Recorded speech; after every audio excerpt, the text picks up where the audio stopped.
নমস্কার, সবাইকে স্বাগত। আজ আমি আলোচনা করব পাস্ট টেন্স ও ফিউচার টেন্স সম্পর্কে। প্রথমে পাস্ট টেন্স সম্পর্কে জানা যাক।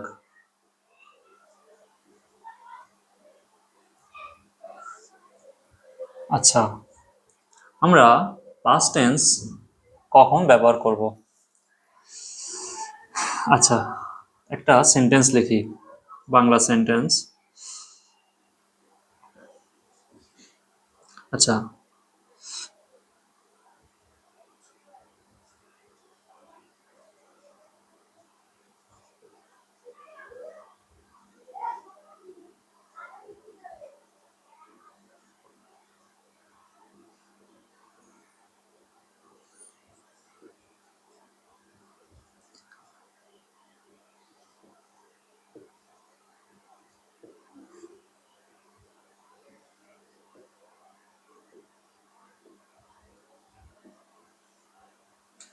ঠিক আছে।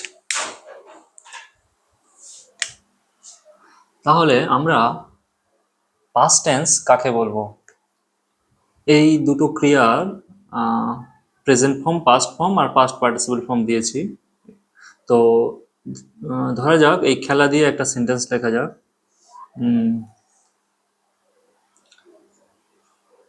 সে বিকালে ফুটবল খেলেছিল। সে বিকালে ফুটবল খেলেছিল। এই যে ক্রিয়াটা খেলেছিল, এর দ্বারা বোঝাচ্ছে যে এই যে খেলা কাজটা অতীতে সম্পূর্ণ হয়েছিল। তো কোনো কাজ অতীতে সম্পূর্ণ হয়েছিল বোঝালে সেই ক্রিয়ার সময়টাকে বলা হয় পাস্ট টেন্স। ঠিক আছে। আবার এমনও হতে পারে যদি লেখা আচ্ছা, এই খেলেছিল পাস্ট টেন্সের ক্রিয়াটা খেলেছিল এইরকম হতে পারে, বা খেলতো যদি এমন থাকে। ঠিক আছে, মানে খেলতো ক্রিয়ার শেষে যদি ত থাকে, এর দ্বারা বোঝায় যে এর দ্বারা অতীত অভ্যাস বোঝায়। সে বিকালে ফুটবল খেলতো। ঠিক আছে, যদি খেলেছিল বলি তাহলে বোঝাবে কাজটা সম্পূর্ণ হয়েছিল, খেলা কাজটা। আর যদি বলি খেলতো তাহলে বোঝাবে এই খেলা কাজটা, কাজের এই অভ্যাসটা অতীতে ছিল। তো কোনো কাজ অতীতে সম্পূর্ণ হয়েছিল এমন বোঝালেও পাস্ট টেন্স হয়। আর কোনো কাজ অতীতের কোনো কাজের অভ্যাস ছিল এমনও বোঝালে পাস্ট টেন্স হয়। পাস্ট টেন্স নয়, আমি প্রথমে পাস্ট টেন্সের যে প্রথম ভাগটা সেইটা সম্পর্কে জানবো।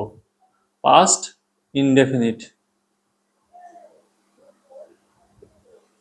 Past indefinite tense, past indefinite বা একে বলা যেতে পারে সিম্পল পাস্ট। তাহলে আমরা প্রথমে পাস্ট টেন্স তো করছি, পাস্ট টেন্সের যে প্রথম সাবডিভিশনটা পাস্ট ইনডেফিনিট বা সিম্পল পাস্ট, সেইটা আমরা করছি। তো পাস্ট ইনডেফিনিট বা সিম্পল পাস্ট টেন্স কখন হবে? যখন অতীতে কোনো কাজ সম্পূর্ণ হয়েছিল বা অতীতের অভ্যাস বোঝাবে, তখন সেই ক্রিয়াটা থাকবে কিসে? কোন টেন্সে? পাস্ট ইনডেফিনিট বা সিম্পল পাস্ট টেন্সে। তো অন্য একটা ক্রিয়া দিয়ে লিখি, লেখা ক্রিয়া দিয়ে লিখি। সে একটি গল্প লিখেছিল দিতে পারি, আবার লিখলো দিতে পারি। সে একটা গল্প লিখলো। ক্রিয়ার এইরকম রূপ থাকলেও বাংলাতে তখনও কিন্তু পাস্ট ইনডেফিনিট বা সিম্পল পাস্ট টেন্স হয়। তাহলে সিম্পল পাস্ট টেন্স বাংলা ক্রিয়া দেখে চেনার উপায় কি? ক্রিয়াটা অতীতে সম্পূর্ণ হয়েছিল বোঝাতে পারে, বা অতীতের অভ্যাস বোঝাতে পারে, বা এইরকম লিখলো, মানে ক্রিয়া শেষে এইরকম জাস্ট ল থাকতে পারে। ঠিক আছে, তো এই রকম ক্রিয়া দেখেই চিনতে হবে যে এটা পাস্ট ইনডেফিনিট বা সিম্পল পাস্ট টেন্সে আছে। ঠিক আছে, তো এইরকম আরো ক্রিয়া কেমন হতে পারে, যদি আমি খেলেছিল যদি বলি, এইরকম টাইপের খেলেছিল, লিখেছিল, গিয়েছিল, ঘুমিয়েছিল, এরকম হতে পারে। আবার অতীত অভ্যাসের মতো কিরকম ক্রিয়া হতে পারে, খেলতো, যেত, ঘুরতো, লিখতো, ঠিক আছে, খেত। যদি আমি এইরকম ক্রিয়াটা শুনতে লাগে, এইরকম ক্রিয়ার উদাহরণ যদি দিই, লিখলো, করলো, খেলো, গেল, নাচলো, বললো, ঠিক আছে। তো এই ক্রিয়াগুলো দেখে চিনতে হয়, ক্রিয়ার রূপ এইরকম থাকলে বাংলায় বুঝে যাব পাস্ট ইনডেফিনিট বা সিম্পল পাস্ট টেন্স। ঠিক আছে, তো আপাতত তাহলে আমরা কোনো কোনো বাক্যের ক্রিয়া দেখে চিনতে পারবো যে সেটা পাস্ট ইনডেফিনিট বা সিম্পল পাস্ট। এইবার এই বাক্যটা ইংলিশ বাক্যেতে ট্রান্সলেট করার জন্য একটা নির্দিষ্ট গঠন নিয়ম ফলো করতে হয়, তাহলে সেটা কি সেইটা আবার জানবো। তাহলে পাস্ট টেন্সে কি হয়, আচ্ছা, আমরা প্রেজেন্ট ইনডেফিনিট বা সিম্পল প্রেজেন্টে কি করেছিলাম, সাবজেক্ট মানে অ্যাসার্টিভ অ্যাফার্মেটিভ সেন্টেন্সের ক্ষেত্রে আমার গঠন নিয়ম জানা দরকার, কিন্তু এই অ্যাসার্টিভ অ্যাফার্মেটিভ এইটা জানলেই আমরা বাদবাকি সেন্টেন্সগুলোতে সহজেই ট্রান্সলেট করতে পারবো। তো অ্যাসার্টিভ অ্যাফার্মেটিভ প্রেজেন্ট ইনডেফিনিটে কি ছিল, সাবজেক্ট আর ভার্বের ফার্স্ট ফর্ম বা প্রেজেন্ট ফর্ম ছিল, এই ফর্মটা ছিল প্রেজেন্ট ইনডেফিনিটে। কিন্তু আমরা পাস্ট ইনডেফিনিটে কি করব, এই ভার্বের আমরা এই রূপটা নেব। ঠিক আছে, তো আমরা সিম্পল পাস্ট করার জন্য ভার্বের পাস্ট ফর্ম বা সেকেন্ড ফর্ম নেব, তারপর অবজেক্ট থাকুক বা কমপ্লিমেন্ট থাকুক বা অন্য যা কিছু থাকবে সেটা বসিয়ে দেব। তো যেহেতু এই সেন্টেন্সটা অ্যাসার্টিভ অ্যাফার্মেটিভ আছে, আমরা ওই নিয়ম অনুযায়ী সাজাবো। তাহলে সাজালে কি হয়, সে বিকালে ফুটবল খেলতো, তাহলে হি বা সি, আর এবার ভার্বের পাস্ট ফর্ম, তাহলে প্লে, প্লে থেকে প্লেড, আর রইল পড়ে কি বিকালে, সরি, অবজেক্ট পড়ে রয়েছে প্লেডের, কি খেলতো, ফুটবল, আর শেষে সময়টা ইন দা আফটারনুন। ঠিক আছে, তাহলে he played football in the afternoon. আচ্ছা, এবার সে একটি গল্প লিখেছিল, এটা কি হবে, সে হি বা সি, তারপরে একটি গল্প লিখেছিল, ভার্বের past form wrote, he wrote a story, হয়ে গেল, সে একটি গল্প লিখেছিল, লিখেছিল বা লিখলো, যাই হোক। আর সে বিকালে ফুটবল খেলেছিল বা খেলতো, যাই হোক, she played football in the afternoon. আর হি রোট আ স্টোরি, সে একটি গল্প লিখেছিল হতে পারে, লিখলো হতে পারে। ঠিক আছে, তো পাস্ট ইনডেফিনিট বা সিম্পল পাস্ট টেন্স ক্রিয়াটা এইরকম দেখতে হয়। ঠিক আছে, এইবার সিম্পল পাস্ট বা পাস্ট ইনডেফিনিটের একটা স্পেশাল নিয়ম বলে দিই, সেটা কেমন হয়, যদি আপাতত এইটুকু বোঝা গেল। এইবার একটা কথা বলে দিই, যে ক্রিয়াটা যদি এইরকম অতীত অভ্যাসে থাকে, ক্রিয়াটা যদি এরকম সে বিকালে ফুটবল খেলতো, ঠিক আছে, এরকম অতীত অভ্যাসে থাকে, তাহলে আমরা সাবজেক্ট ভার্বের পাস্ট ফর্ম যেমন করেছি গঠন নিয়ম অনুযায়ী সেরকম তো করছি, কিন্তু যদি, আচ্ছা, আরেকটা আমি সেন্টেন্স লিখি সেটাতে আমি বলছি, সে বিকালে ফুটবল খেলতো, আর আরেকটা লিখছি, সে আহ, সে মিথ্যা বলতো। এইবার সে মিথ্যা কথা, সে মিথ্যা কথা বলতো। এইবার দুটোই অতীত অভ্যাস, সে বিকালে ফুটবল খেলতো, এই খেলতো এটা অতীত অভ্যাস, সে মিথ্যা কথা বলতো, এই বলা কাজটা এটাও অতীতের অভ্যাস। এইবার দুটো অভ্যাসের মধ্যে যাই হোক আমরা সিম্পল পাস্ট অভ্যাস বোঝালেই আমরা এই সেন্টেন্স, এই গঠন নিয়ম করতে পারি। She played football in the afternoon, সে বিকালে ফুটবল খেলতো। আর সে মিথ্যে কথা বলতো, হি টোল্ড লাইস। হলো। এইবার এখানে একটা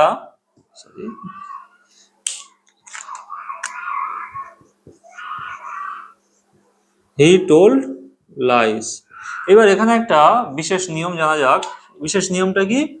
যদি এমন অতীত অভ্যাস বোঝায়, আর অতীত অভ্যাসটা নিয়মিত বা অনিয়মিত বোঝাতে চাই, যে ওই অভ্যাসটা নিয়মিত অভ্যাস না অনিয়মিত অভ্যাস, তাহলে সেটা বোঝানোর জন্য ধরি সে বিকালে ফুটবল খেলতো। যদি মনে করি যে সে বিকালে ফুটবল খেলতো, এই অভ্যাসটা অতীতে নিয়মিত ছিল, মানে প্রতিদিন বিকালে সে ফুটবল খেলতো, হ্যাঁ, রেগুলারলি, তাহলে আমরা এটার জন্য, যদি আমি এটাকে নিয়মিত অভ্যাস ধরি, মানে রেগুলারলি প্রায় বিকালে ফুটবল খেলতো, যদি আমি এটাকে নিয়মিত অভ্যাস ধরি, আর সে মিথ্যা বলতো, এটাকে আমি যদি অনিয়মিত অভ্যাস ধরি, মানে মিথ্যা বলতো মানে কি, এমন নয় যে সে রোজ মিথ্যা বলতো বা সব সময়, মাঝে মাঝে মিথ্যা বলতো, তাহলে এটাকে আমি যদি অনিয়মিত অভ্যাস ধরি, তাহলে কি হয়, তাহলে এটার জন্য আমরা মোরাল ভার্ব ব্যবহার করে আরেকটা স্ট্রাকচার ইউজ করতে পারি। সেটা কি? সে বিকালে ফুটবল খেলতো, she played football in the afternoon, এটা তো করতে পারি, সে নিয়মিত অভ্যাস হোক বা অনিয়মিত অভ্যাস হোক, এই স্ট্রাকচারটা আমরা দুটোতে ইউজ করতে পারি। কিন্তু আমি যদি নিয়মিত অভ্যাস বোঝাতে চাই, তাহলে আমাকে কি করতে হবে, এই ভার্বের এই এই অংশটুকুর পরিবর্তে আমাকে কি স্ট্রাকচার করতে হবে, আমাকে নিয়মিত অভ্যাসের ক্ষেত্রে আমাকে করতে হবে ইউজ টু, এই মোডাল ভার্বটা ইউজ করতে হবে, আর তার সঙ্গে ভার্বের ফার্স্ট ফর্ম ইউজ করতে হবে। ঠিক আছে, এটা নিয়মিত অভ্যাস হলে, নিয়মিত অভ্যাস, সরি আমি অভ্যাস আর লিখলাম না, নিয়মিত। আর নিয়মিত, আচ্ছা লিখেই দিই, নিয়মিত অভ্যাস। আর উড প্লাস ভার্বের ফার্স্ট ফর্ম, এটা অনিয়মিত অভ্যাসের ক্ষেত্রে, অনিয়মিত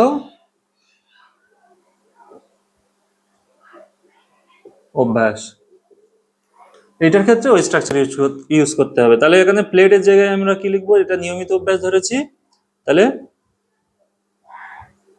ইউজ টু প্লে, তাহলে she played football in the afternoon বলতে পারি, বা she use to play in the afternoon বলতে পারি। একইভাবে হি টোল্ড লাইস বলতে পারি, এই টোল্ড এর পরিবর্তে আমরা কি লিখতে পারি, এটা যেহেতু অনিয়মিত অভ্যাস, উড টেল ভার্বের ফার্স্ট ফর্ম, ঠিক আছে, হি উড টেল লাইস, সে মিথ্যা কথা বলতো। তাহলে আমরা যদি নিয়মিত অভ্যাস বা অনিয়মিত অভ্যাস পার্টিকুলারলি বলতে চাই, তাহলে আমাদের এই স্ট্রাকচার ইউজ করতে হবে, he use to play football in the afternoon, আর হি উড টেল লাইস, এইটা ঠিক আছে। আর যদি আমি নিয়মিত অভ্যাস অনিয়মিত অভ্যাস পরিষ্কারভাবে না বোঝাতে চাই, তাহলে আমরা জাস্ট এই যে সাবজেক্ট ভার্বের সেকেন্ড ফর্ম, এই অবজেক্ট বা আদার্স, ওই স্ট্রাকচার ফলো করবো, she played football in the afternoon বা হি টোল্ড লাইস। ঠিক আছে, তো এই আপাতত গেল পাস্ট ইনডেফিনিট বা সিম্পল পাস্ট টেন্স। এইবার আমি সিম্পল পাস্ট টেন্সের নেগেটিভ আর ইন্টারোগেটিভ স্ট্রাকচারটা বলে দিই। ঠিক আছে, আচ্ছা, সে বিকালে ফুটবল খেলতো, বা খেলতো, খেলতো থাকুক বা খেলেছিল থাকুক, বা খেললো, যাই থাকুক, সবই তো পাস্ট টেন্স, সিম্পল পাস্ট, ক্রিয়ার রূপ যাই থাকুক, সরি ক্রিয়ার রূপ যাই থাকুক, এগুলো সবই পাস্ট, সিম্পল পাস্ট টেন্স। তো আমরা এখানে এইটার নেগেটিভ সেন্টেন্স কেমন দেখতে লাগবে, ফুটবল খেলতোটা খেলতো না থাকবে, খেলতো না, খেলেছিলটা খেলেনি, আর খেললো থেকে খেললো না। তাহলে নেগেটিভ সেন্টেন্স থাকা, ক্রিয়াটা নেগেটিভে থাকলে কি করব, সিম্পল পাস্ট পাস্ট ইনডেফিনিটে। আচ্ছা, আমি বলেছিলাম নেগেটিভ সেন্টেন্স মানে আমাকে নট আনতে হবে।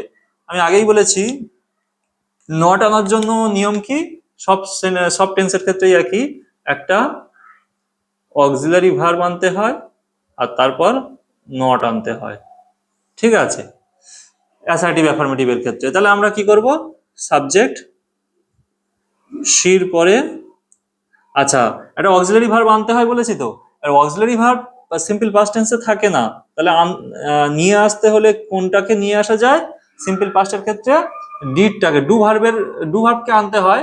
তা ডু ভার্বের পাস্ট ফর্ম কি, ডিড, এই ডিডটাকে আনতে হবে সিম্পল পাস্ট টেন্সের ক্ষেত্রে নট বসানোর জন্য, ঠিক আছে, এই অক্সিলারি ভার্বের জায়গায় ডিড আনতে হবে। তো আমরা এখানে কি করব, শি শি ডিড, এবার নটটা দেব, শি ডিড নট। এবারে যেহেতু আমি অক্সিলারি ভার্বটা পাস্ট টেন্সে অলরেডি দিয়ে দিয়েছি, আর তাহলে এই মেন ভার্বটা আর পাস্ট টেন্সে হবে না, এটা প্রেজেন্ট টেন্সে হয়ে যাবে। She did not play, she প্লেটা অ্যাসার্টিভ অ্যাফার্মেটিভে ছিল, এবার অ্যাসার্টিভ নেগেটিভে যখন করছি শি ডিড নট প্লে, আর বাদ বাকিটা সেম থাকবে, she did not play football in the afternoon, ঠিক আছে, she did not play football in the afternoon, এর বাংলা মানে হবে সে বিকালে ফুটবল খেলতো না বা খেলেনি বা খেললো না, যাই হোক ক্রিয়াটা যে রূপেই থাকুক না কেন এই ট্রান্সলেশন ইংলিশ সেন্টেন্সটা হবে। সে মিথ্যে কথা বলতো, এটা নেগেটিভ সেন্টেন্স কি হবে, সে মিথ্যে কথা বলতো না বা বললো না বা বলেনি, যাই হোক, ঠিক আছে। এইবার তাহলে আমরা সাজাবো কিভাবে, হি, তাহলে অক্সিলারি ভার্ব ডিড, তারপর নট, হি ডিড নট। এবার যেহেতু আমি ডিডটা পাস্ট টেন্সে দিয়েছি, তাহলে এই টোল্ড ভার্বটা আর পাস্ট টেন্সে হবে না, প্রেজেন্ট টেন্সে হবে, he did not tell lies, হলো। আচ্ছা, তো আমরা নেগেটিভ সেন্টেন্স কিভাবে সিম্পল পাস্টে করা হয় সেটা জানলাম। আর যদি মোরাল ভার্ব ইউজ করো তাহলে জাস্ট মোরাল ভার্বটার পরে নট বসিয়ে দিলে হয়ে যাবে, উডের পরে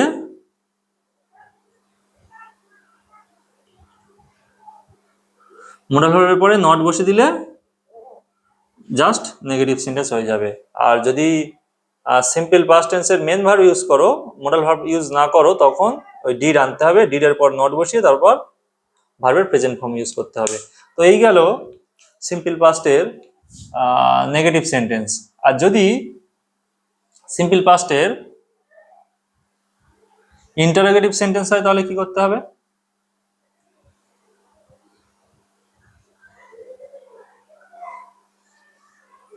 সিম্পল পাস্টের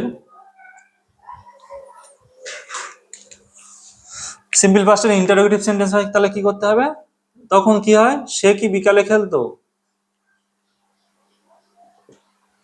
এমন শুনতে লাগবে, সে কি বিকালে খেলতো, সে কি বিকালে ফুটবল খেলতো, বা সে কি বিকালে ফুটবল খেলেছিল, বা সে কি বিকালে ফুটবল খেললো।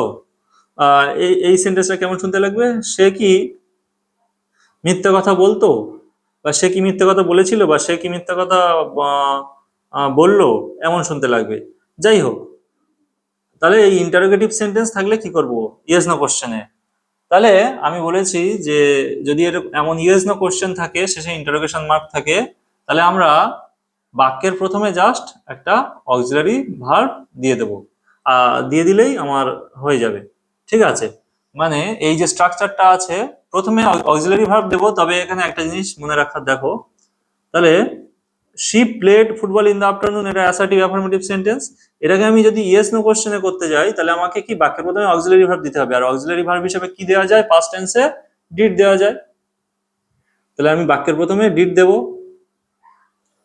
আর এটা স্মল লেটারে হয়ে যাবে, ডিড শি। এইবারে যেহেতু আমি অক্সিলারি ভার্ব পাস্ট টেন্সে দিয়ে দিয়েছি, তাহলে মেন ভার্বটা আর পাস্ট টেন্সে দেবো না, মেন ভার্বটা প্রেজেন্ট টেন্সে দেবো, did she play football in the afternoon, তখন শেষে ইন্টারোগেশন মার্ক হবে, বোঝা গেল। তাহলে দ্বিতীয়টা করি, he told lies, assertive affirmative ছিল, এটা যদি আমি অ্যাসার্টিভ নেগেটিভ করি তাহলে কি হবে, বাক্যের প্রথমে ডিড বসাবো, ডিড বসানোর জন্য হিটা স্মল লেটার হয়ে যাবে, আর টোলটা ফার্স্ট ফর্ম হয়ে যাবে।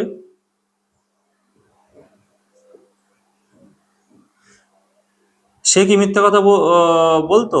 Did he tell lies? বুঝা গেল? ইন্টারোগেটিভ অ্যাফার্মেটিভ সেন্টেন্স এরকম করতে হয়। আর যদি ইন্টারোগেটিভ নেগেটিভ সেন্টেন্স হয়, মানে জিজ্ঞাসামূলক কিও থাকবে, মানে জিজ্ঞাসামূলক সেন্টেন্সও হবে, আবার নাবাচক হবে। সে কি ফুটবল খেলতো না, এমন যদি হয়, সে কি ফুটবল খেলতো না, বা খেলেনি, বা খেললো না, এমন যদি থাকে কি করতে হবে? তাহলে ইন্টারোগেটিভ সেন্টেন্স যা স্ট্রাকচার হচ্ছে সেই স্ট্রাকচারই থাকবে, শুধু সাবজেক্টের পরে নট বসিয়ে দাও। সাবজেক্ট নাউন হলে আগে নট, প্রোনাউন হলে পরে নট, তবে সাধারণত সাবজেক্টের পরে নটটা বসানোটাই কমনলি ব্যবহার হয়। তাহলে did she not play football in the afternoon, আর এখানে হলে কি হবে? সে কি মিথ্যা কথা বলতো না, বা বলেনি, বা বললো না? Did he not tell lies? ঠিক আছে, এমন এইভাবে ইউজ করতে হবে। তো এই গেল পাস্ট ইনডেফিনিট টেন্সের assertive affirmative, assertive negative, interrogative affirmative, interrogative negative. তো এবার আমরা পরবর্তী টেন্সে চলে যাব, পাস্ট কন্টিনিউয়াস টেন্সে।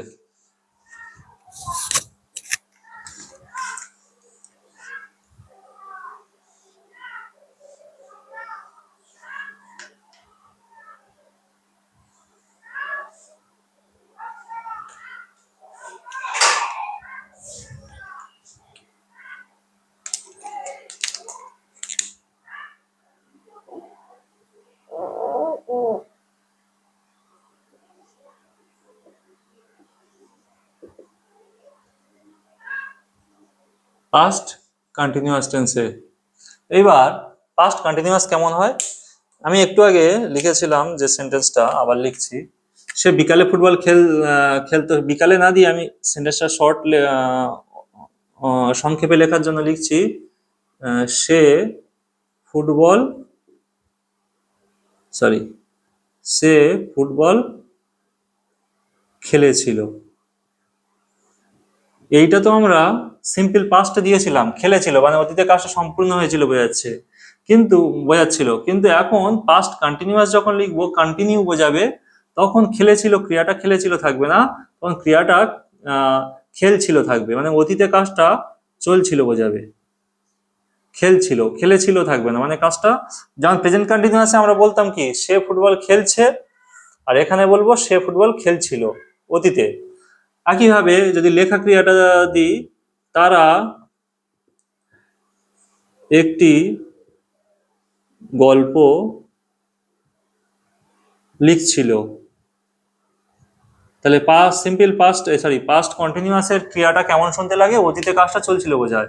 খেলছিল, লিখছিল, যাচ্ছিল, ঘুমাচ্ছিল, দেখছিল, এমন এমন শুনতে লাগে। ঠিক আছে, তো আমরা তাহলে এই ক্রিয়াটা দেখে পাস্ট কন্টিনিউয়াস চিনে গেলাম। এবার বাক্যটা সাজাবো। অ্যাসার্টিভ অ্যাফার্মেটিভের তাহলে স্ট্রাকচারটা কি?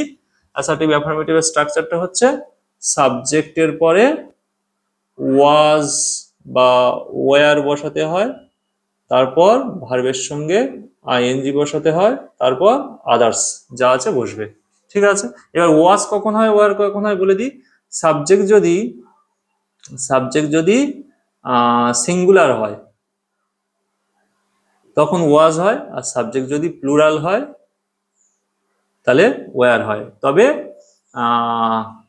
সাবজেক্ট যদি ইউ হয়, ঠিক আছে, সাবজেক্ট যদি প্লুরাল হয় তো ওয়্যার হচ্ছে, আবার সাবজেক্ট যদি ইউ হয় তখন তুমি বোঝাক বা তোমরা বোঝাক, যাই বোঝাক, কিন্তু ওয়্যার হবে। ঠিক আছে, তাহলে ইউ বোঝালে ওয়্যার হয়, আর সাবজেক্ট প্লুরাল হলে ওয়্যার হয়, আর বাদ বাকি সমস্ত সিঙ্গুলার সাবজেক্টের ক্ষেত্রে ওয়াজ হয়।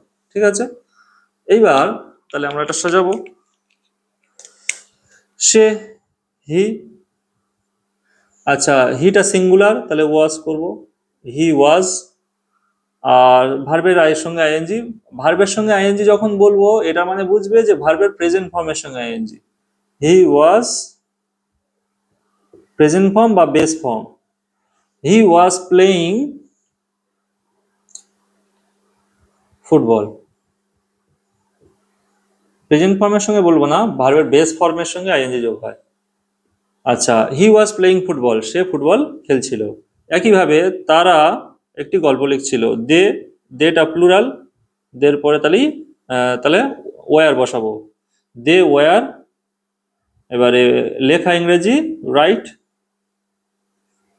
দে ওয়ার রাইটিং আ স্টোরি। হলো। এইবার তারা এইবার আমরা অ্যাসার্টিভ অ্যাফার্মেটিভ শিখলাম, এবার নেগেটিভ শিখবো। তাহলে সে ফুটবল খেলছিল থেকে নেগেটিভ সেন্টেন্স নাবাচক বাক্য কেমন শুনতে লাগবে? সে ফুটবল খেলছিল না, তাহলে নার জন্য নট আসবে। আর নট বসানোর নিয়ম কি বলেছি? অক্সিলারি ভার্বের পরে নট বসে, আর এখানে অক্সিলারি ভার্ব পাস্ট কন্টিনিউয়াসে অলরেডি থাকে, তাই এখানে জাস্ট একটা নট বসিয়ে দিলে নাবাচক হয়ে যাবে। সে ফুটবল খেলছিল, হি ওয়াজ প্লেইং ফুটবল, আর সে ফুটবল খেলছিল না, he was not playing football, হয়ে গেল। তারা একটি গল্প লিখছিল, they were writing a story, তারা একটি গল্প লিখছিল না যদি বলি, তাহলে কি হবে? এই না এর জন্য এখানে একটা জাস্ট নট চলে আসবে, they were not writing a story. সহজ। আচ্ছা, এইবার আমরা ইন্টারোগেটিভ শিখব।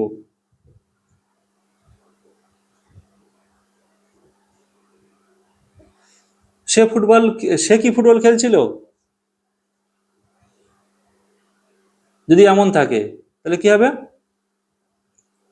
আমি বলেছি ইন্টারোগেটিভ ইয়েস নো কোশ্চেন করার জন্য কি করতে হয়? বাক্যের প্রথমে অক্সিলারি ভার্বটা বসাতে হয়। তাহলে ওয়াজটা এখানে না থেকে হয়ে যাবে এখানে, ওয়াজ হিটা স্মল লেটার হয়ে যাবে, ওয়াজ হি ওয়াজ হি ওয়াজ হি প্লেইং ফুটবল, হয়ে গেল ইন্টারোগেটিভ সেন্টেন্স। একইভাবে তারা they were writing a story, তাহলে ওয়ারটা বাক্যের প্রথমে চলে যাবে, were they writing a story, তারা কি একটি গল্প লিখছিল? ইন্টারোগেটিভ সেন্টেন্স এইরকম হবে। আর যদি ইন্টারোগেটিভ নেগেটিভ হয়, তাহলে সে কি ফুটবল খেলছিল না যদি এরকম থাকে, তখন কি করব? জাস্ট সাবজেক্টের পরে নট বসিয়ে দেবো। প্রোনাউন আছে নট, আর এমনি সাবজেক্ট নাউন প্রোনাউন, নাউনের আগে সাধারণত নট, প্রোনাউনের পরে নট, নাউনের আগে নট, প্রোনাউনের পরে নট হয়, কিন্তু সাধারণত আমরা সাবজেক্টের পরেই নটটা বসানোটাই বেটার, কমনলি এটা ব্যবহার হয়।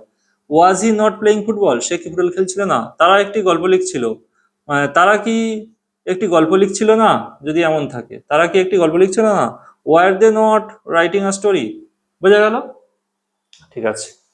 এইবার তাহলে আমরা পাস্ট কন্টিনিউয়াসের পুরোটা জেনে নিলাম। আচ্ছা, এইবার আমরা জানবো পাস্ট পারফেক্ট। আচ্ছা, পাস্ট পারফেক্টের স্ট্রাকচার কি? আচ্ছা, পাস্ট পারফেক্ট স্ট্রাকচারটা একবার লিখে নিই। সেন্টেন্স স্ট্রাকচার: সাবজেক্ট, তারপর হ্যাড, তারপর ভার্বের থার্ড ফর্ম, তারপর অবজেক্ট বা আদার্স যাই থাকবে বসবে। আচ্ছা, এবার পাস্ট পারফেক্ট কেমন শুনতে লাগে সেন্টেন্সে? আচ্ছা, এতক্ষণ আমরা প্রেজেন্ট পারফেক্ট, পাস্ট ইনডেফিনিট যত বাক্য সেন্টেন্স লিখছিলাম সব একটা করে সেন্টেন্স লিখছিলাম, মানে একটা করে হ্যাঁ সেন্টেন্স ছিল। কিন্তু এবারে যেটা লিখবো দুটো করে সেন্টেন্স একটা সেন্টেন্সের মধ্যে থাকবে, অর্থাৎ একটা সেন্টেন্সের মধ্যে দুটো ক্লজ থাকবে। যেমন সে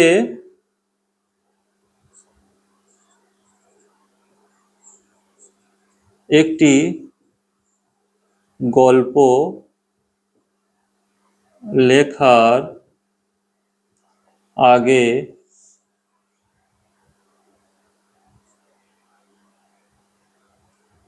আগে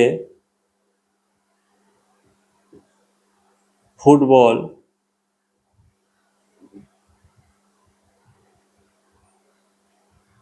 খেলেছিল।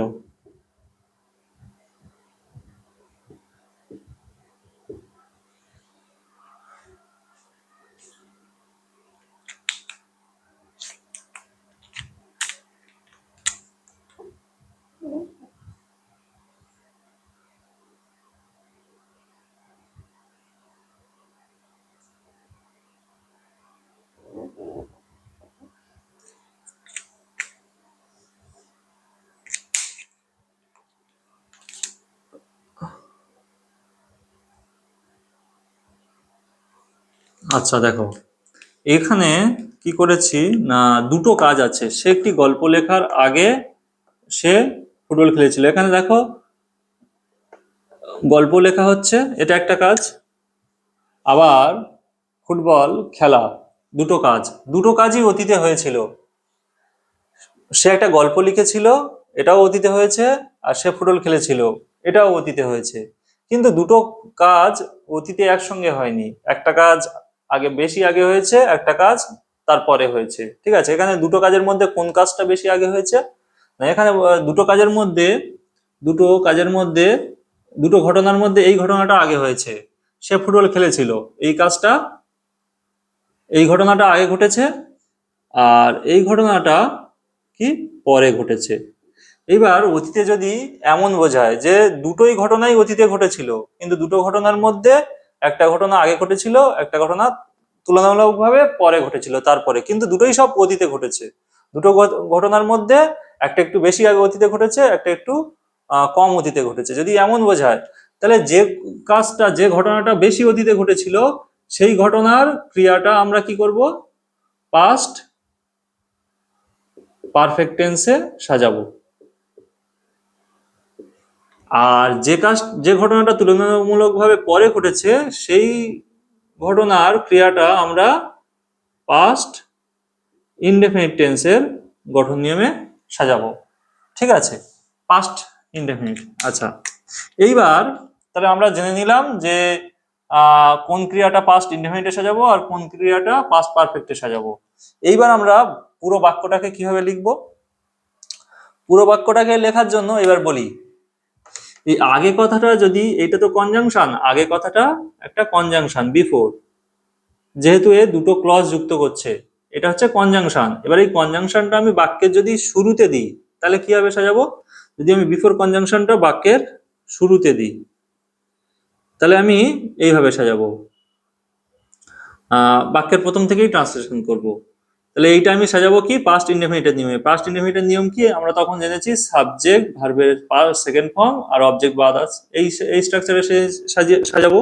তাহলে বিফোর হি আর রাইটের second form wrote, before he wrote a story. এবার আমার এই প্রথম ক্লজটা লেখার পর আমি একটা কমা দেব। এইবার সেকেন্ড ক্লজটা লিখবো বা বাক্যাংশটা লিখবো, আর ওটা পাস্ট পারফেক্টে সাজাবো। এখানে সেটা ব্র্যাকেটের মধ্যে রেখেছি কারণ সে কথাটা আমরা বলি না সাধারণত। সে একটি গল্প লেখার আগে ফুটবল খেলেছিল, মানে এই ফুটবলটা সেই খেলেছিল, সাবজেক্টটা সেই উজ্জ্বল আছে এটা। Before he wrote a story হি, এবারে এইটা পাস্ট পারফেক্টে সাজাবো, মানে এই স্ট্রাকচারে সাজাবো। হি হ্যাড প্লেড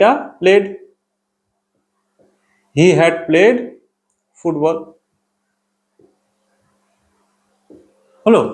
তাহলে before he wrote a story he had played football. আর আমি এই বিফোর কথাটা যদি আমি বাক্যের মাঝখানে দিয়ে করতে চাই তাহলে কিভাবে করব? তাহলে কিন্তু এই সেকেন্ড ক্লজটা বা সেকেন্ড বাক্যাংশটা আগে লিখতে হবে, আর তারপরে ফার্স্ট বাক্যাংশটা লিখতে হবে। মানে যদি আমি বিফোর কথাটা মাঝখানে বসাই তাহলে আমরা এই অংশটা আগে ট্রান্সলেট করব। হি হ্যাড, ওই একই টেন্সে হবে কিন্তু, he had played football, he had played football. এইবার বিফোরটা বসাবো, মাঝখানে বসালাম। He had played football before, এবার এই অংশটা করব পাস্ট ইনডেফিনিটে, before he wrote a story. তাহলে কি হলো? He had played football before he wrote a story. ঠিক আছে, এই হলো সিম্পল পাস্ট পারফেক্ট টেন্সের সাজানোর নিয়ম। ঠিক আছে, পাস্ট পারফেক্ট টেন্স তাহলে কখন হবে? যখন অতীতে দুটি কাজের উল্লেখ থাকবে বা দুটি ঘটনার উল্লেখ থাকবে, দুটি ঘটনার মধ্যে একটা ঘটনা বেশি আগে, একটা ঘটনা তুলনামূলকভাবে পরে হবে, তখন বেশি আগের ঘটনাটা পাস্ট পারফেক্ট, আর পরের ঘটনাটা পাস্ট ইনডেফিনিট। ঠিক আছে, এটা হলো পাস্ট পারফেক্ট টেন্স। এরকম আরেকটা বাক্য লিখি, যদি এই কথাটা আগে ছিল, যদি এই কথাটা পরে থাকতো, তাহলে পরে দিয়ে যদি একটা বাক্য লিখি তাহলে কেমন শুনতে লাগবে? অন্য একটা বাক্য দিই,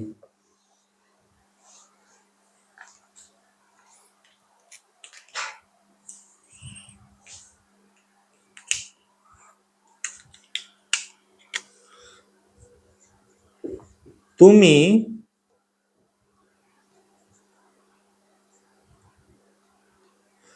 তুমি চলে যাওয়ার পরে তুমি চলে যাওয়ার পরে সে এসেছিল। তুমি চলে যাওয়ার পরে সে এসেছিল। তাহলে এখানে দুটো ঘটনা, তাহলে দুটো ঘটনার মধ্যে এইটা পরে ঘটেছিল, দুটোই অতীতের ঘটনা। দুটো ঘটনার মধ্যে এই ঘটনাটা পরে ঘটেছিল, আর এই ঘটনাটা আগে ঘটেছিল। আগে তুমি চলে গিয়েছিলে, তারপরে সে এসেছিল। তাহলে এটা আমি তাহলে দুই ভাবে লিখতে পারি উত্তরটা। যদি পরে পরে ইংরেজি আফটার, এটা যদি আমি প্রথমে বসাই তাহলে কি হবে? আফটার ইউ, এটা পাস্ট পারফেক্টে করব। আফটার ইউ হ্যাড লেফট, কমা দেব, সে এসেছিল, হি কেম, এটা পাস্ট ইনডিফিনিট টেন্সের স্ট্রাকচারে সাজালাম। আফটার ইউ হ্যাড লেফট, হি কেম। যদি আমি আফটার কথাটা মাঝখানে বসাই তাহলে কি করব? শেষ থেকে ট্রান্সলেশন করব। এই এই অংশটা আগে করব ট্রান্সলেট। হি কেম পাস্ট ইনডিফিনিট টেন্সে, আফটার ইউ, এটা পাস্ট পারফেক্টে করব, আফটার ইউ হ্যাড লেফট। ঠিক আছে, আফটার ইউ হ্যাড লেফট। তাহলে পাস্ট পারফেক্ট টেন্সের স্ট্রাকচার এইভাবে ফলো করতে হয়। ঠিক আছে, হলো। আচ্ছা, এই টেন্সের ক্ষেত্রে আচ্ছা আরেকটা বাক্য লিখি যেখানে বিফোর বা আফটার সেটাও থাকবে না। বুঝে নিতে হবে যে আগে একটা কাজ আগে হয়েছে, একটা কাজ পরে হয়েছে। যদি আরেকটা বাক্য দিই, সে বলল, না, ধরো বললাম বাবা বললেন যে তিনি গল্পটি আগে শুনেছিলেন।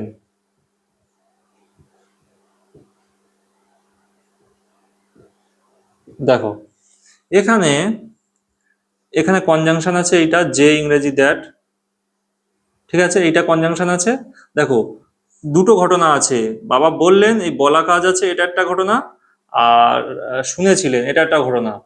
কিন্তু দুটো ঘটনা একই সঙ্গে কাজ, ঘটনাটা ঘটেনি। এই বললেন এই ঘটনাটা পরে ঘটেছে, আর তিনি গল্পটি আগে শুনেছিলেন, মানে মানে এই বলা কাজটার আগেই শোনা কাজটা হয়েছিল। দুটোই গতিতে হয়েছিল, কিন্তু দুটো কাজের মধ্যে এই কাজটা তুলনামূলকভাবে পরে হয়েছিল, এটা আগে হয়েছিল। তাহলে এইটা আমরা পাস্ট পারফেক্টে সাজাবো, পাস্ট পারফেক্টে সাজাবো। আর এইটা আমরা পাস্ট ইনডেফিনিটে সাজাবো। ঠিক আছে, তাহলে সাজালে কি হয়? ফাদার বললেন past indefinite, father said, conjunction that, father said that, তিনি গল্পটি আগে শুনেছিলেন। হি, এবার পাস্ট পারফেক্টে সাজাবো, he had heard the story, he had heard the story before. হলো, father said that he had heard the story before. ঠিক আছে, এই হলো পাস্ট পারফেক্ট টেন্স। আচ্ছা, এক্ষেত্রে আমি বলে দিই, পাস্ট পারফেক্ট টেন্সে যদি নাবাচক হয় বা জিজ্ঞাসামূলক হয়, এইগুলো সাধারণত নাবাচক জিজ্ঞাসামূলক না করলেও চলে। এটা আগেকার নিয়মেই হবে, এটা কোনো কঠিন কিছু ব্যাপার নয়। দেখো, তুমি চলে যাওয়ার পরে সে এসেছিল, এটা যদি নাবাচক হয় কেমন শুনতে লাগবে? তুমি চলে যাওয়ার পরে সে আসেনি, এসেছিলটা কি হবে? আসেনি। আর আসেনি হলে নেগেটিভ সেন্টেন্স আমরা জানি নট ব্যবহার করি। তাহলে আসেনি মানে এই নটটা, তাহলে আমি কোথায় ইউজ করব? এই আসা ক্রিয়াটা কোথায় আছে? এখানে আছে। ঠিক আছে, তাহলে এই ক্রিয়াটাই নাবাচক করবো। আর এই ক্রিয়াটা কোন টেন্সে আছে? এই ক্রিয়াটা পাস্ট ইনডিফিনিটে আছে। আর পাস্ট ইনডিফিনিটে নাবাচক করার নিয়ম কি? ডিড আনতে হয়, তারপর নট আনতে হয়, তারপর ভার্বের ফার্স্ট ফর্ম হয়, পাস্ট ফর্ম নয়। এখানে কেম ছিল, এখানে হয়ে যাবে ডিড নট কাম। তাহলে এই after you had left, he did not come. ঠিক আছে, তাহলে এটাও যদি বলি, বাবা বললেন যে তিনি গল্পটি আগে শুনেছিল, শুনেছিল থেকে কি? শোনেননি, শোনেননি, তিনি আগে গল্পটা শোনেননি। তাহলে এখানে কেমন শুনতে লাগবে? Father said that he had not, তাহলে শোনেননি কি? এইটা পাস্ট পারফেক্টে সাজিয়েছি তো, পাস্ট পারফেক্টের এই পাস্ট পারফেক্ট আছে এখানে, তাহলে অক্সিলারি ভার্ব অলরেডি দেওয়া রয়েছে হ্যাড, এখানে আর ডিড আনতে হবে না। এই হ্যাড এর পরেই নট বসিয়ে দেবো, father had not hard the story before. বোঝা গেল? আচ্ছা, এইবার জিজ্ঞাসামূলকটা বলি, একই ব্যাপার। তুমি চলে যাওয়ার পরে সে কি এসেছিল? তুমি চলে যাওয়ার পরে সে কি এসেছিল, তাহলে এটা ইয়েস নো কোশ্চেন আছে, তাহলে এইটাকে আমি ইয়েস নো কোশ্চেনের স্ট্রাকচার করে দেবো। হি কেমটা করে দেবো কি, ডিড হি কাম, পাস্ট ইনডিফিনিটের জিজ্ঞাসামূলকের নিয়মে যা করি করব। আর এটা কি করব, তাহলে তিনি কি, বাবা বললেন যে তিনি কি গল্পটি আগে শুনেছিলেন, এমন হবে। তাহলে ইয়েস নো কোশ্চেনের নিয়ম কি, অক্সিলারি ভার্বটা আগে বসবে। Father said that had he heard the story before, এমন শুনতে লাগবে। তো পাস্ট আর ইন্টারোগেটিভ নেগেটিভ একই ব্যাপার। পাস্ট ইনডিফিনিটে যে ইন্টারোগেটিভের নেগেটিভের নিয়ম করেছিলাম তাই হবে, ডিড হি নট কাম, আর এখানে হবে had he not hard the story before. একই, এটা আর আলাদা করে বলছি না, ঠিক আছে? তো এই গেল পাস্ট পারফেক্ট টেন্স। আচ্ছা, এবার শিখবো পাস্ট পারফেক্ট কন্টিনিউয়াস।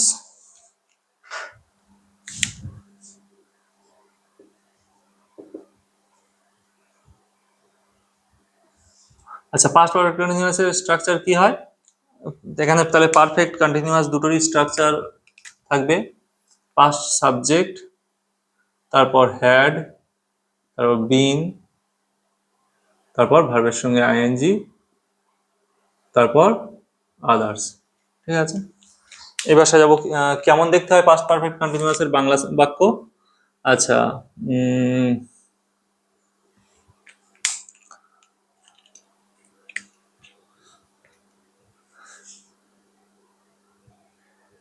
একটু আগে লিখেছিলাম সে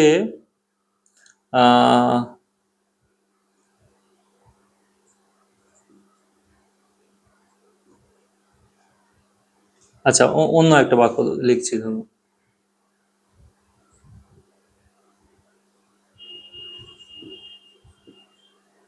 তুমি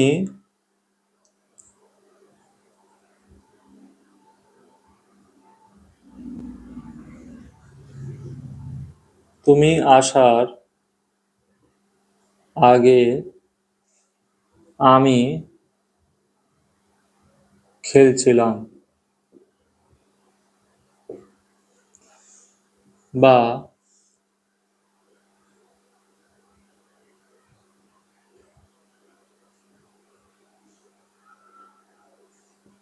আমি আমি উম,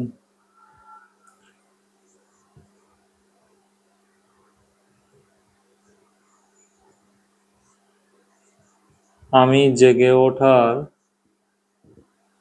পরে মা রান্না করছিলেন।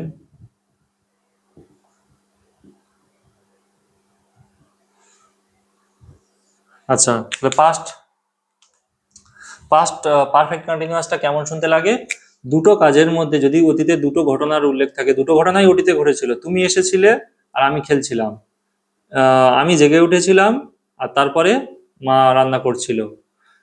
যদি অতীতে এইরকম দুটো ঘটনার উল্লেখ থাকে, দুটো কাজই অতীতে হয়েছিল কিন্তু দুটো ঘটনার মধ্যে একটা ঘটনা চলছিল বোঝায়, তবে কিন্তু পাস্ট পারফেক্ট টেন্স হবে, যে ঘটনাটা চলছিল বোঝাবে।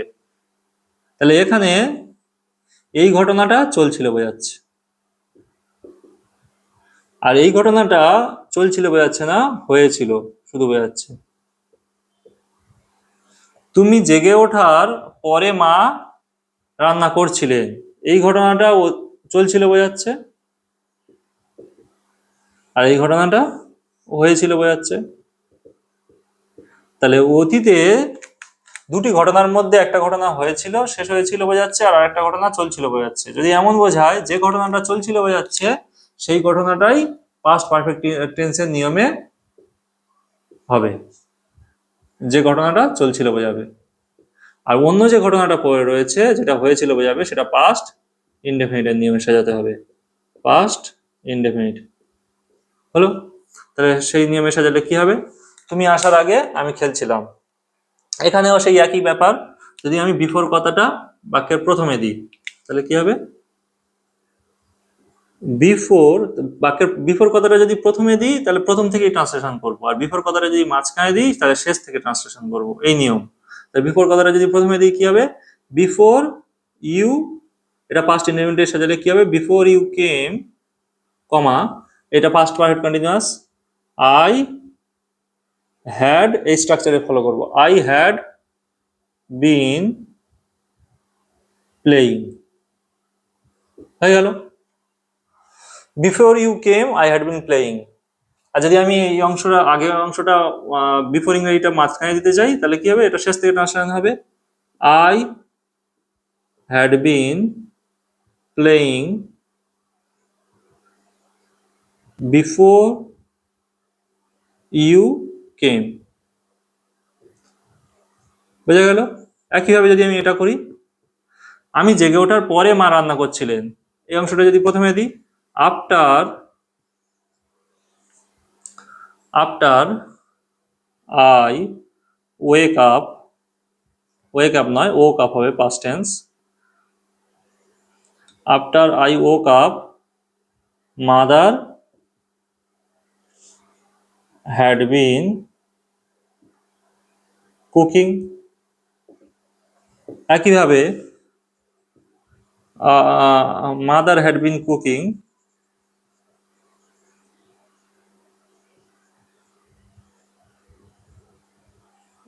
Mother had been cooking after I woke up, হলো।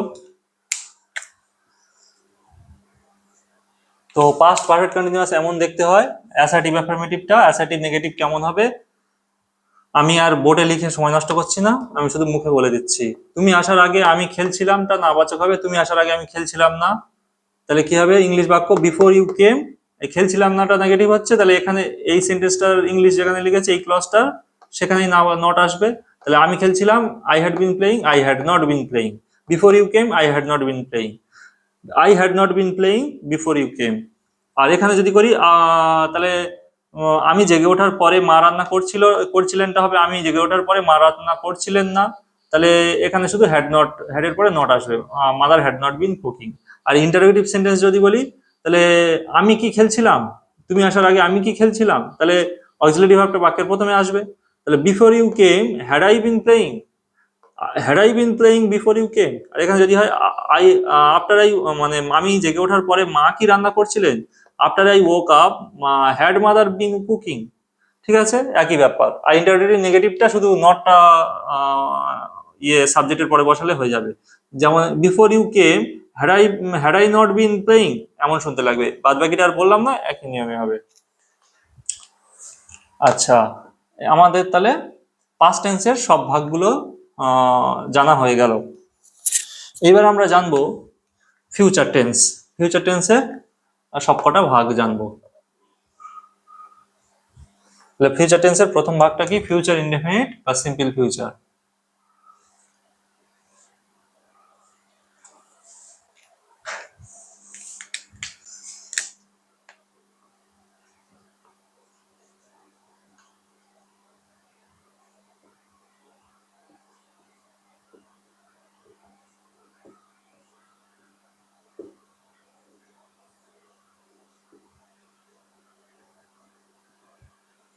ফিউচার ইনডেফিনিট বা সিম্পল ফিউচার টেন্স, টেন্সটা লিখলাম না। আচ্ছা, ফিউচার ইনডেফিনিট বা সিম্পল ফিউচার। আচ্ছা, এর স্ট্রাকচারটা কি হয়? সিম্পল ফিউচারের স্ট্রাকচার করার সময় কি হয়, একটা মোডাল ভার্বের ব্যবহার হয় সব সময়। সবসময় সিম্পল ফিউচার বা সিম্পল ফিউচার টেন্সের সমস্ত ভাগগুলোতেই কি হয়, সাবজেক্টের পর শ্যাল বা উইল, এই দুটো মোডাল ভার্ব অল্টারনেটিভলি ব্যবহার হয়। তারপর ভার্বের প্রেজেন্ট ফর্ম হয়, মানে বেস ফর্ম হয়, আর তারপর অবজেক্ট বা আদার যা আছে বসে যায়। আচ্ছা, এটা হচ্ছে সিম্পল ফিউচার বা পাস্ট ফিউচার ইনডেফিনিটের গঠন নিয়ম। সাবজেক্ট শ্যাল বা উইল তারপর ভার্বের ফার্স্ট ফর্ম, তারপর অবজেক্ট বা আদার্স। শ্যাল বসে কখন? সাবজেক্টটা আই বা উই হলে তারপরে শ্যাল বসে, আর বাদবাকি ক্ষেত্রে, বাকি সব ক্ষেত্রে উইল বসে। সেটা আর লিখলাম না। তবে আরেকটা কথা বলে রাখি, আম, ওই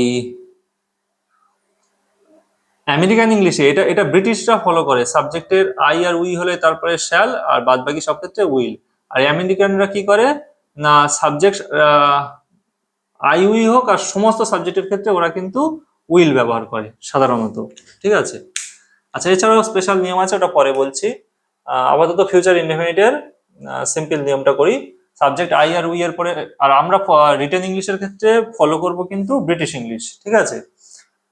আর স্পোকেন ইংলিশের ক্ষেত্রে বিশেষত আমেরিকান ইংলিশটা ফলো করা বেটার। তো যাই হোক,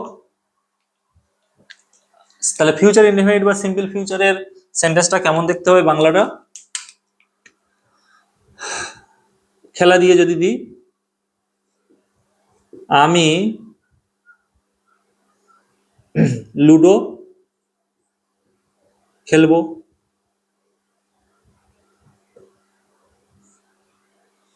লেখা দিয়ে যদি দিই, সে একটি কবিতা লিখবে।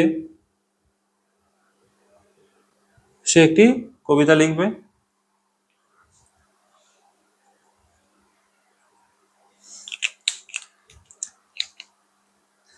এইবার ফিউচার ইনডেফিনিটটা তাহলে কেমন দেখতে হবে? এরকম খেলবো, লিখবে, খাবে, যাবে, এমন বোঝাবে, মানে ক্রিয়ার শেষে ব থাকবে। ঠিক আছে। প্রেজেন্ট ইনডেফিনিটে ক্রিয়ার সাধারণ রূপ থাকতো, পাস্ট ইনডেফিনিটে ক্রিয়ার শেষে ল, ত, ললে লাম থাকতো বা ত থাকতো। ঠিক আছে। আর ফিউচার টেন্সে কি হয়, ক্রিয়ার শেষে কিন্তু ব থাকবে। ঠিক আছে। ফিউচার ইনডেফিনিট বা সিম্পল ফিউচার। তাহলে এইবার আমরা সাজাবো ওই স্ট্রাকচারে। সাজালে কি হবে, আমি, আইটা আই, আর আই এর পরে শ্যাল বসে, আই শ্যাল, আর ভার্বের ফার্স্ট ফর্ম প্লে আর ludo, I shall play ludo হয়ে গেল। সে একটি কবিতা লিখবে, হি বা সি, তাহলে সিটা আই উই নয়, তাহলে অন্য সাবজেক্টের ক্ষেত্রে উইল বসবে, সি উইল। আচ্ছা, right a poem, she will write a poem, I shall play ludo হয়ে গেল। এবার এটা নাবাচক কেমন হবে?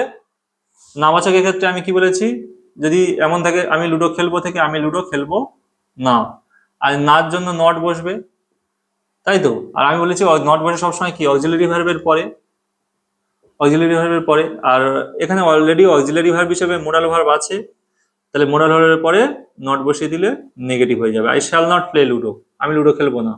সে একটি কবিতা লিখবে, সে একটি কবিতা লিখবে না, হি will not write a poem. বোঝা গেল?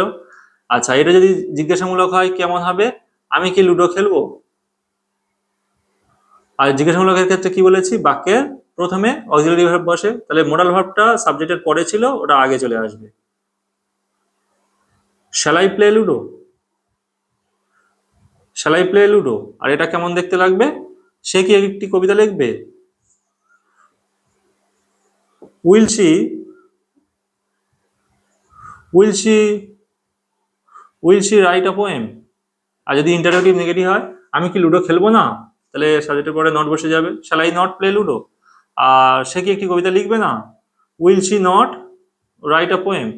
তাহলে ফিউচার ইনডেফিনিট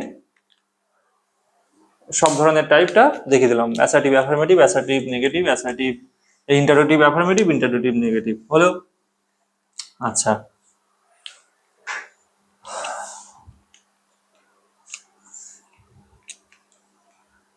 হ্যাঁ এইবার বলে দিই ফিউচার, না ওটা পরে বলছি।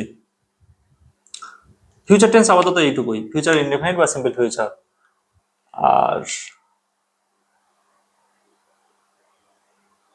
না, একটা স্পেশাল নিয়ম আছে বলে দিই, যদি সিম্পল ফিউচারের ক্ষেত্রে একটা সেম দুটো ক্লজ থাকে, যেমন আহ,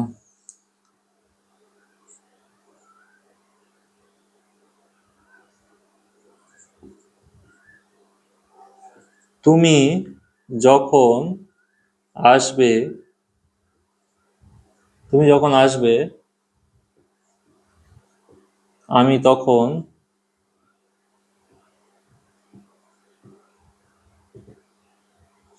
তোমার সাথে খেলবো। হলো? এবার দেখো, তুমি যখন আসবে আমি তখন তোমার সাথে খেলবো, তাহলে আমি তখন তোমার সাথে খেলবো, এই খেলবো ক্রিয়াটা তাহলে কি ফিউচার ইনডেফিনিটে আছে, ভবিষ্যতে কোনো কাজটা ঘটে হয়ে আছে সাধারণভাবে, তখন আমরা এটা আমরা ফিউচার ইনডেফিনিটে করব, ফিউচার ইনডেফিনিটে করব। কিন্তু দেখছি এখানে একটা ক্লজ আছে, আবার এখানেও একটা ক্লজ আছে, এটাও ফিউচার টেন্সে আছে। তখন আমরা কি করবো, কিন্তু দুটো কাজ একসঙ্গে ফিউচার টেন্সে করতে পারবো না, তাহলে কোনটা করব আর কোনটা করব না। আচ্ছা দেখো, এখানে একটা যখন আছে, এই যখনটা কিন্তু একটা কনজাংশন। কি কনজাংশন? হোয়েন। যখন এই হোয়েন কনজাংশন, টাইমের কোনো কনজাংশন থাকবে, ঠিক আছে, তাহলে টাইমের কনজাংশন থাকলে সেই সেন্টেন্সটা, আরেকটা সেন্টেন্স যদি ফিউচার টেন্সে থাকে, তাহলে আরেকটা যে ক্লজ আছে সেই ক্লজটা কিন্তু ফিউচার ইনডেফিনিটে করব। আর টাইমের কনজাংশনটা যে ক্লজে আছে সেই ক্লজের ক্রিয়াটা কিন্তু ফিউচার টেন্সে করব না, সেটা করব প্রেজেন্ট ইনডেফিনিটে। তাহলে আরেকবার বলি, যখন একটা সেন্টেন্সে দুটো ক্লজ থাকছে, দুটো ক্লজের মধ্যে এইটা হচ্ছে প্রিন্সিপাল ক্লজ, বলে দিই একেবারে, এটা হচ্ছে প্রিন্সিপাল ক্লজ। আর এই যখন ইংরেজিটা হোয়েন, আর হোয়েনটা হচ্ছে একটা সাবঅর্ডিনেটিং কনজাংশন, আর সাবঅর্ডিনেটিং কনজাংশন যে ক্লজে থাকে সেটা সাবঅর্ডিনেট ক্লজ হয়, সেটা সাবঅর্ডিনেট ক্লজ হয়, ঠিক আছে। আর সাবঅর্ডিনেট ক্লজ যেখানে আছে মানে সেখানে আরেকটা প্রিন্সিপাল ক্লজও আছে। এবারে নিয়ম কি, এই প্রিন্সিপাল ক্লজটা ফিউচার ইনডেফিনিট টেন্সে হচ্ছে, সাবঅর্ডিনেট ক্লজটা কিন্তু আবার ফিউচার ইনডেফিনিট টেন্সে হবে না, সেইটা হবে প্রেজেন্ট ইনডেফিনিট টেন্সে। মনে থাকবে? তাহলে যখন কোনো প্রিন্সিপাল ক্লজে ফিউচার ইনডেফিনিট টেন্স থাকবে, সাবঅর্ডিনেট ক্লজে টাইমের কনজাংশন যদি থাকে, তখন আমরা সেখানে ফিউচার ইনডেফিনিট আবার করব না, থাকলেও করব না, তখন সেটা অবশ্যই কিসে করব, প্রেজেন্ট ইনডেফিনিটে। ঠিক আছে, তাহলে এই বাক্যটা সাজালে কিরকম হবে, হোয়েন ইউ কাম, তাহলে প্রেজেন্ট ইনডেফিনিটে সাজালে সাবজেক্ট ভার্বের first form, when you come. এবারে এইটা ফিউচার ইনডেফিনিটে সাজাবো, আই শ্যাল, আই ফিউচার ইনডেফিনিটে I shall play with you, when you come I shall play with you, বা এই প্রিন্সিপাল ক্লজটা আগে দিয়ে লিখলে কি হবে, I shall play with you when you come. বোঝা গেল? তো এইটা ছিল মোটামুটি ফিউচার ইনডেফিনিটের স্পেশাল একটা নিয়ম। হলো, এবার আমরা জানবো, ফিউচার কন্টিনিউয়াস।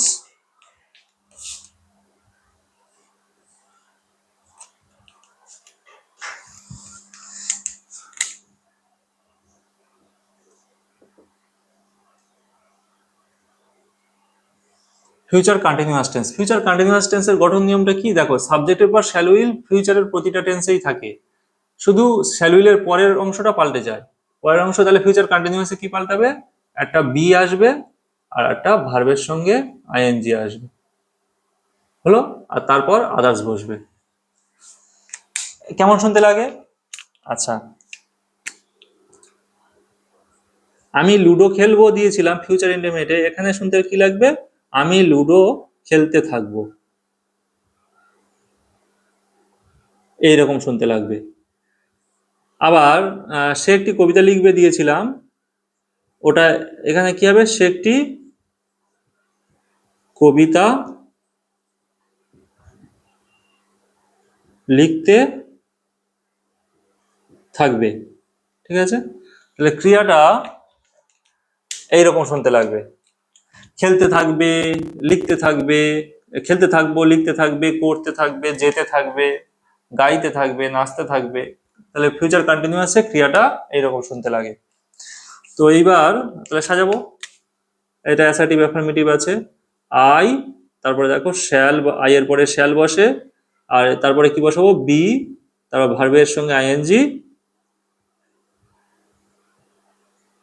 এবার object, I shall be playing ludo. সে একটি কবিতা লিখতে থাকবে। হি বা সি উইল বি, ভার্বের সঙ্গে ING, he will be writing a poem. হলো। আর যদি নেগেটিভ সেন্টেন্স হয়, আমি লুডো খেলতে থাকবো থেকে আমি লুডো খেলতে থাকবো না, আর না বসার জন্য নট বসবে অক্সিলারি ভার্বের পরে। আচ্ছা, এখানে দুটো অক্সিলারি ভার্ব আছে, দুটো অক্সিলারি ভার্বের মধ্যে কিন্তু প্রথম অক্সিলারি ভার্বের পরে নট বসবে, মানে শ্যালের পর। I shall not be playing ludo, আর এখানে কি হবে, he will not be writing a poem, সে একটি কবিতা লিখতে থাকবে না, এরকম যদি থাকে। আর যদি জিজ্ঞাসামূলক করি কি হবে, আমি কি লুডো খেলতে থাকবো, তাহলে জিজ্ঞাসামূলকের নিয়ম অক্সিলারি ভার্ব প্রথমে আসবে, এই প্রথম অক্সিলারি ভার্বটা প্রথমে আসবে। শ্যাল এখানে বসবে, shall I be playing ludo, আর এখানে কি হবে, উইলটা প্রথমে আসবে। Will he be writing a poem, জিজ্ঞাসা চিহ্ন হবে। আর যদি ইন্টারোগেটিভ নেগেটিভ থাকে, shall I not be playing ludo, আমি কি লুডো খেলতে থাকবো না, সে একটি কি কবিতা লিখতে থাকবে না, will he not be writing a poem. বোঝা গেল? তো ফিউচার কন্টিনিউয়াস টেন্সটা কন্টিনিউয়াসের সমস্ত ভাগ, মানে interrogative assertive affirmative assertive negative interrogative affirmative interrogative negative এইরকম হয়। হলো? আচ্ছা, পরবর্তী টেন্স ফিউচার পারফেক্ট।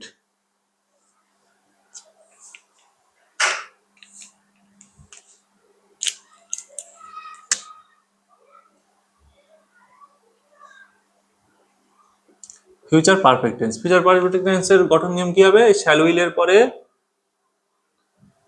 হ্যাভ আসবে, আর ভার্বের থার্ড ফর্ম বসবে বা পাস্ট পার্টিসিপেল ফর্ম বসবে, তারপর অবজেক্ট বা আদার্স বসবে। ঠিক আছে? আচ্ছা, ফিউচার পারফেক্টে কেমন শুনতে লাগে বাক্যটা,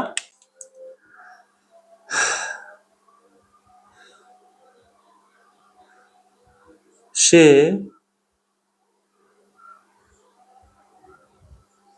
আগামী কালের মধ্যে কবিতাটি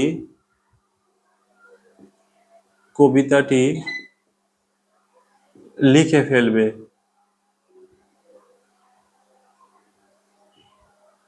লিখে ফেলবে, সে আগামীকালের মধ্যে কবিতাটি লিখে ফেলবে।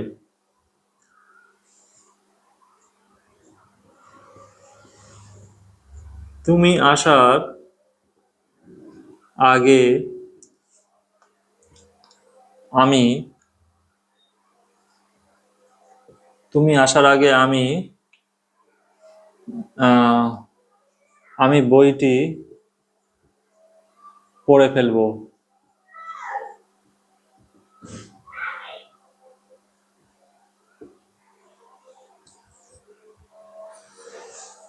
দেখো, তাহলে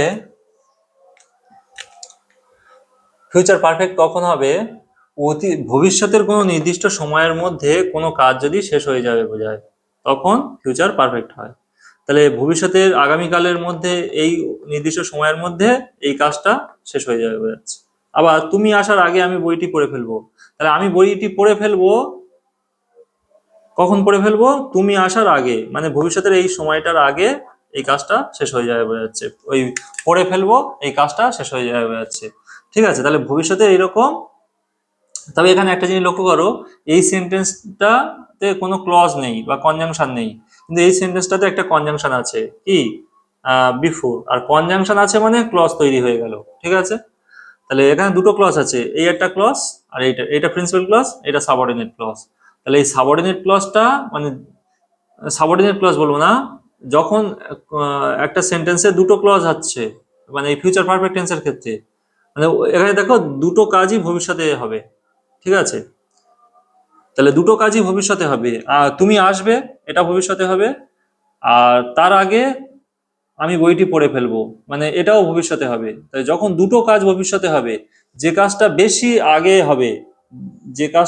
আগে হবে, সেইটাই করতে হবে ফিউচার পারফেক্টের নিয়মে। আর তুলনামূলকভাবে যেটা পরে হবে ফিউচারের, সেইটা হবে প্রেজেন্ট ইনডেফিনিট, ফিউচার ইনডেফিনিট নয় কিন্তু। ঠিক আছে, তাহলে ভবিষ্যতে যদি দুটো কাজ ঘটবে বোঝায়, দুটো কাজের মধ্যে যদি একটা বেশি আগে ঘটবে আর একটা তুলনামূলকভাবে পরে ঘটবে এরকম বোঝায়। বেশি আগে ঘটবে যে কাজটা সেইটা ফিউচার পারফেক্টে করতে হবে, আর তুলনামূলকভাবে যেটা পরে হবে সেটা প্রেজেন্ট ইনডেফিনিটে করতে হবে। ঠিক আছে, এর কারণে সাজানোর নিয়ম সেই আগের মতো একই। তাহলে আমি যদি বিফোর কথাটা, এই আগে ইংরেজি বিফোর, এটা যদি বাক্যের প্রথমে দিই তাহলে কি করব, বিফোর কথাটা যদি প্রথমে দিই বিফোর, তাহলে প্রথম থেকে ট্রান্সলেশন করব, বিফোর ইউ কাম, আচ্ছা তুমি ছিল, এটা যদি সে থাকতো তাহলে কি হতো, সে আসার আগে আমি বইটি পড়ে ফেলবো। যদি আমি সাবজেক্টটা হি বা সি দিই তাহলে যেহেতু প্রেজেন্ট ইনডিফিনিট করছি, কিন্তু তাহলে সাবজেক্ট আর ভার্বের ফার্স্ট ফর্ম হবে, আর ভার্বটা সাবজেক্টটা থার্ড পারসন সিঙ্গুলার বলে এখানে কিন্তু এস যোগ হবে। বিফোর শি কামস, কমা, এবার এটা ফিউচার পারফেক্টে সাজাবো, আই, ওই স্ট্রাকচারটা হবে I shall have, I shall have, আর ভার্বের রিডের third form, read, read, pronunciation আলাদা হয় কিন্তু ভার্বের স্পেলিংটা একই থাকে। I shall have read the book, I shall have read the book, before she comes I shall have read the book. আর আমি যদি এই বিফোর কথাটা বাক্যের মাঝখানে বসাতে চাই তাহলে শেষ থেকে ট্রান্সলেশন হবে I shall have read the book before she comes. হলো? আচ্ছা, এখানে তো দুটো ক্লজ ছিল, ওই জন্য এইরকম আগের কাজটা ফিউচার পারফেক্ট, পরের কাজটা প্রেজেন্ট ইন্ডিফিনিট করেছি। কিন্তু যদি কোনো কনজাংশন না থাকে, ঠিক আছে, তাহলে একটাই সেন্টেন্স, ওখানে কোনো ক্লজ থাকছে না, তাহলে আমরা সেই শুধু ওই যে ক্রিয়াটা আছে সেটা আমরা ফিউচার পারফেক্টে করব। তাহলে এটাতে সাজালে কি হবে, সে, হি বা সি, আচ্ছা এরপর শ্যাল বা উইল, তাহলে হির পরে উইল বসবে। আচ্ছা,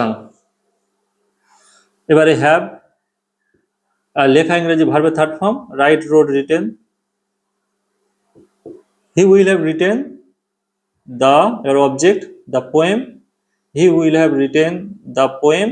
আর এইবারের শেষে সময়টা বসবে আগামীকালের মধ্যে, বাই টুমরো। এখানে একটা কথা বলে দিই, এই যে ভবিষ্যৎ মধ্যে বা আগে,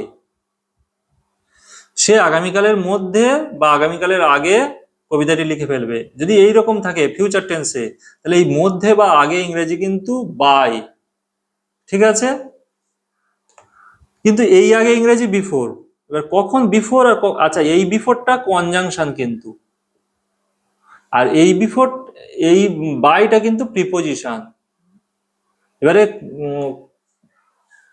এই আগে কথা, তাহলে কিভাবে বুঝবো, যখন এই আগে কথাটা দুটো ক্লজকে যুক্ত করতে ব্যবহার হচ্ছে তখন এই আগে ইংরেজি বিফোর, এটা একটা কনজাংশন। আর যখন এই মধ্যে বা আগে কথাটা কোনো ক্লজকে যুক্ত করছে না, জাস্ট একটা টাইম বা নাউনের আগে বসছে, জাস্ট একটা, দেখো জাস্ট একটা নাউনের আগে বসছে, তাহলে তখন কিন্তু এটা কিন্তু একটা প্রিপোজিশন, এটা কনজাংশন নয়, তখন এই মধ্যে বা আগে ইংরেজি বাই হবে, বিফোর নয়। ঠিক আছে, বিফোরটা দেবো যখন ক্লজ যুক্ত হবে, দুটো ক্লজ। আর ক্লজ যুক্ত না হলে আমরা বিফোর ভবিষ্যতের ক্ষেত্রে মধ্যে বা আগে ইংরেজি বাই দেব। ঠিক আছে, তো এই হলো ফিউচার পারফেক্ট টেন্সের সেন্টেন্স গঠন করার নিয়ম। এবার ফিউচার পারফেক্ট টেন্সের ক্ষেত্রে এটা তো অ্যাসার্টিভ অ্যাফার্মেটিভ দিলাম, নেগেটিভ হলে কি হবে না, একই নিয়ম, নাবাচক যদি সে আগামীকালের মধ্যে কবিতাটি লিখে ফেলবে না, যদি তাকে নট বসাবো তাহলে নট বসানোর নিয়ম, বাক্যে অক্সিলারি ভার্বের পরে নট, উইল এর পরে নট বসালে negative, he will not have written the poem by tomorrow. এখানেও ঠিক একই হবে, ওই শ্যালের পরে নট বসিয়ে দিলে হয়ে যাবে, আমি বইটি পড়ে ফেলবো না, before she comes I shall not have read the book.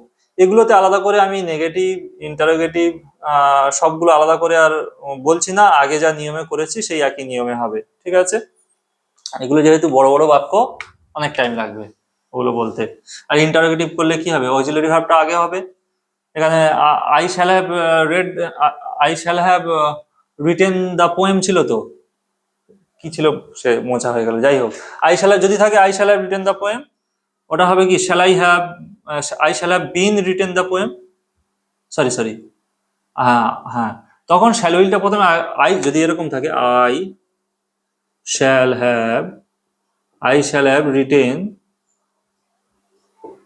The poem, I shall have written the poem এরকম যদি থাকে, আর তাহলে অক্সিলারি ভার্বটা শুধু প্রথমে বসবে, shall I have written the poem, by tomorrow বা যাই যা থাকুক থাকুক, যদি জিজ্ঞাসামূলক হয়। হ্যাঁ, আর নাবাচক হলে তো ওর পরে নট বসবে, বলে দিলাম। যাই হোক, ফিউচার পারফেক্ট টেন্সটা এই পর্যন্ত থাকলো। আচ্ছা, এবার ফিউচার পারফেক্ট কন্টিনিউয়াসটা জানবো। ফিউচার পারফেক্ট কন্টিনিউয়াসটা খুব রেয়ারলি ব্যবহার হয়, তবুও জেনে রাখো। Future perfect continuous, future perfect কন্টিনিউয়াসের গঠন নিয়ম কি হয় না, এই শ্যাল উইল হ্যাভ থাকে, বিন বসে, আর ভার্বের সঙ্গে আইএনজি বসে, আর তারপর অবজেক্ট বা আদার্স ভার্ব বসে। কেমন শুনতে লাগে? এক্ষুনি লিখেছিলাম তুমি, সে আসার আগে আমি কি একটা করব, যাই হোক, সে আসার আগে আমি একটি কবিতা, ফিউচার পারফেক্টের সময় কি দিয়েছিলাম, সে আসার আগে আমি একটি কবিতা লিখবো। এটা যদি ফিউচার পারফেক্টে থাকে, ফিউচার পারফেক্ট কন্টিনিউয়াসে কি কেমন শুনতে লাগবে, এই লিখবো থাকবে না, তখন মানে লিখে ফেলবো থাকবে না, এখানে কি হবে, লিখতে থাকবো থাকবে, লিখতে থাকবো। ঠিক আছে, সে আসার আগে আমি একটি কবিতা লিখতে থাকবো, এটা ফিউচার পারফেক্ট হলে শোনাতো সে আসার আগে আমি একটি কবিতা লিখে ফেলবো, মানে কাজটা শেষ হয়ে যাবে বোঝাতো। আর যেহেতু ফিউচার পারফেক্ট কন্টিনিউয়াস বোঝাচ্ছে, কন্টিনিউয়াস বোঝানোর জন্য কি হবে, সে আসার আগে আমি একটি কবিতা লিখতে থাকবো, মানে এইটাই চলতে থাকবে বোঝাবে কাজটা। আর যে কাজটা চলতে থাকবে সেইটাই হবে ফিউচার পারফেক্ট কন্টিনিউয়াস। আর অন্য যে কাজটা পড়ে রয়েছে, মানে যেটা তুলনামূলকভাবে মানে যে কাজটা শুধুমাত্র সাধারণভাবে ঘটে বোঝাচ্ছে, সেইটা হবে কি কি প্রেজেন্ট ইনডেফিনিট। কিন্তু বোঝা গেল? তাহলে কি করব, আর যদি আগে কথাটা আমি ধরো না আগে কথাটা মাঝখানে বোঝাচ্ছি, আমি শেষ থেকে ট্রান্সলেশন করছি, তাহলে শ্যাল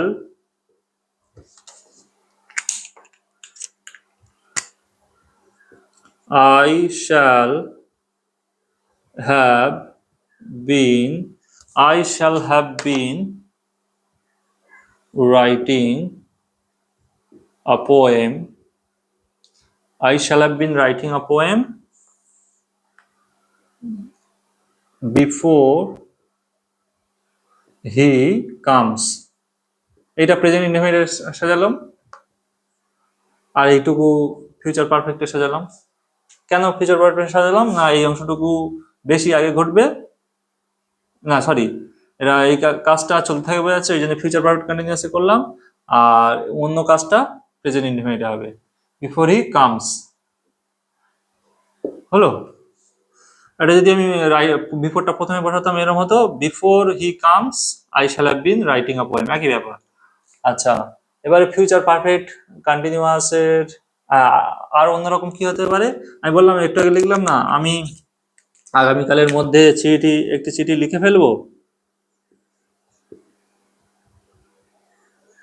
এটা, তবে এখানে শুনতে লাগবে আগামী আমি আগামীকাল পর্যন্ত একটি চিঠি লিখতে থাকবো।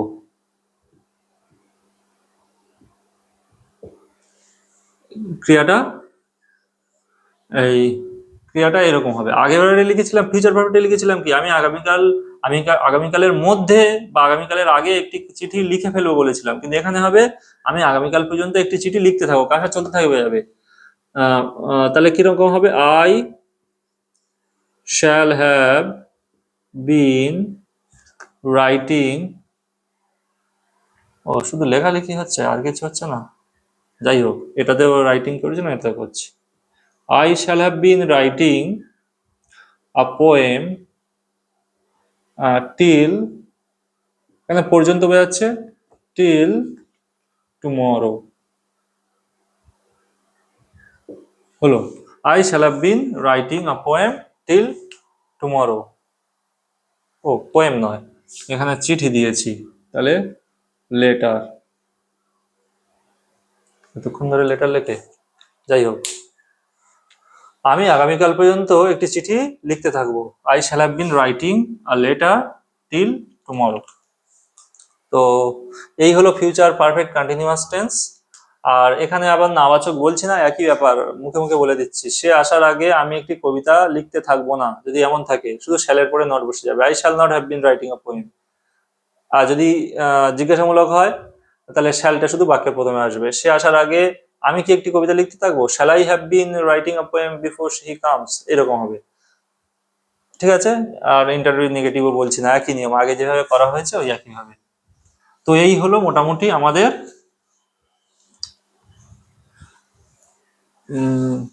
ফিউচার। আজকে করালাম তাহলে কি, ফিউচার টেন্সের সমস্ত ভাগ, আর পাস্ট টেন্সের, সরি, পাস্ট টেন্সের আর ফিউচার টেন্সের সমস্ত ভাগ আজকে করালাম। তো পরবর্তী ক্লাসে বি ভার্ব আর হ্যাভ ভার্বের সমস্ত টেন্স করাবো, আর তার পরের ক্লাসে মোরাল ভার্বস হবে। তো আজকের ক্লাস এই পর্যন্তই রইল। সবাই ভালো থেকো।